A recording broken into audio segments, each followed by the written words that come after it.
doghouse. So round and round and round I flew, zigging and zagging, claws digging in deep, leaning into the turns so sharply that I almost... Chet! Better back up a bit. First, the bedrooms. In the pre-divorce days, Bernie's bedroom was actually his and Lita's.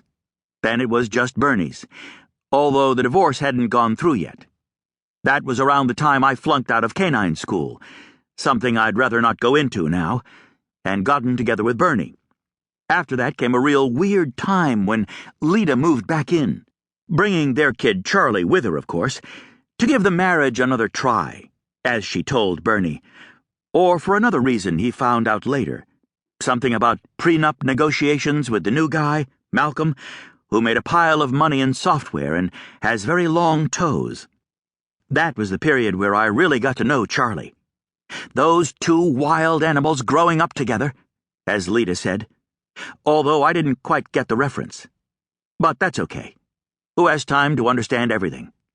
Gotta live too, right? Unless I'm missing something. I was going to make some second point, but now it's gone. And anyway, we're already way off course. So back to me, Bernie, and Sherry, sitting outside Senior Breakfast, a place we liked near Valley College. Bernie on account of the coffee, hottest in town, and me on account of a line cook named Rodrigo, who sends out bacon that somehow gets too burned for human consumption every time I'm around. Why don't they like it real crisp? Just one of those puzzlers you run into in the human world. Bernie set his coffee mug on the table. What did Stein say? About the Hawaiian pants? Said Sherry. Just that you're a real good detective and you're not in a position to... that you're anxious for work these days. Anxious? How about eager? Bernie gazed at her. Willing? Bernie nodded. Were we still on Hawaiian pants? Bottom line, our self-storage in South Pedroia was stacked to the roof with them, not one pair in the initial order having found a taker. What else? The second shipment was on a container ship, due any day. So what I'd like is some proof, one way or the other, Sherry said. What will it cost? We're not cheap, Bernie said. Who's we? Me and Chet, of course. Sherry glanced my way. The dog? Correct. Did he just eat all that bacon? Bernie checked the paper plate Rodrigo had sent out. It lay on the patio floor at Senior Breakfast, and at that moment I happened to be licking it clean. Bernie gave me a look. I gave him a look back, kept licking at the same time. Two things at once?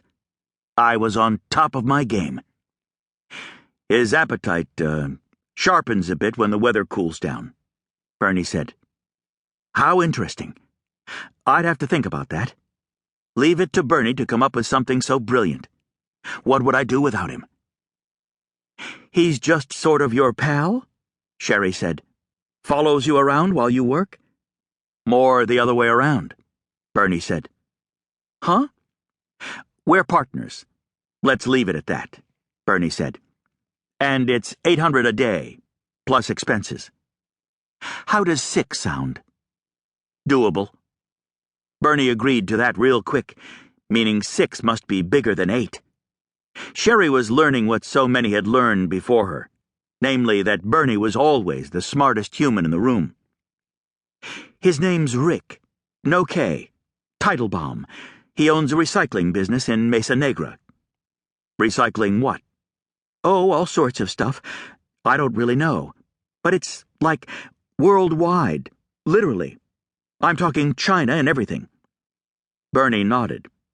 He has all kinds of nods, meaning way more than we have time to go into at the moment. This particular nod was one you saw when he was having a good time. So we were having a good time? Start me up.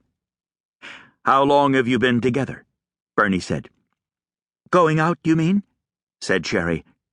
About 2 months. Not very long. Maybe not in time, but in feelings. We're serious, or at least we were until he started cheating. If he did, which is the whole point of this meeting. Her eyes narrowed. What's that look on your face?